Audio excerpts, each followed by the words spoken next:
Hello, I'm Father Jim Gardiner, and I'm talking to you from the Franciscan Monastery of the Holy Land in Washington, D.C. You know, this time of year, Halloween seems to get all the attention. And what we forget about is why we even have something like Halloween. And Halloween, what its origins were. And its origins lie in two feast days right at the beginning of the month of November. The feast, the Solemnity of All Saints, and the Commemoration of All the Faithful Departed. You know, in the early days of the Church, the only kinds of saints were martyrs. And after a while, our forebears in the faith, you know, they got the idea that maybe there's more than one path to holiness than martyrdom. And so even prior to canonizations, they started venerating people who gave extraordinarily good example. And so there was more of these people now than there were days in the calendar year. And so our forebears in the faith, in the Church, they put a feast on the calendar that would extend to everybody, the Feast of All Saints. Everybody who has gone before us really marked with the sign of faith. But then the other thing was that they weren't sure about everybody, so they added a feast in honor of all souls. Look, let's make sure that we're totally inclusive about this, about everybody who's gone before us. And so we have these two great feasts, the Solemnity of All Saints and the Commemoration of All the Faithful Departed.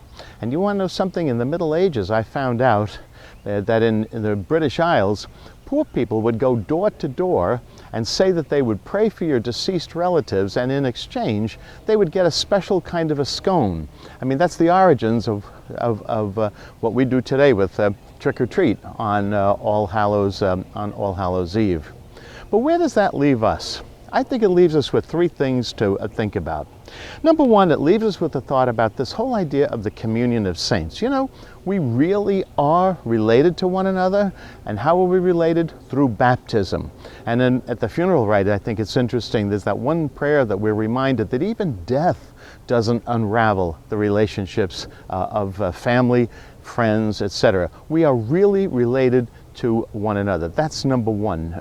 Number two, if we're really related to one another through the communion of saints, we can help and be helped by one another. And that's why we venerate saints for their good example, for instance, and why we pray for the souls of all our departed dead, because we believe that we can really help and be helped by one another. And the third thing is, well, you know, St. Paul talks about a great cloud of witnesses. And that's how he describes the saints who have gone on before us. And yes, they give us good example. Yes, and he says that this great cloud of witnesses spurs us on.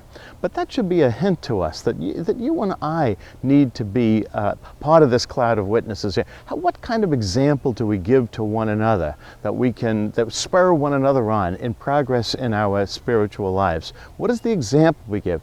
The important thing to think about on this feast. And so here at the monastery, you know, throughout the month of November, we'll be praying for not only our own relatives and friends and the friars, for instance, the great men that are in the cemetery right here, all those who have gone before us. We'll be praying for all our benefactors and friends, beloved dead. So join us. I'm Father Jim Gardiner, and I'm talking to you from the Franciscan Monastery of the Holy Land in Washington, D.C.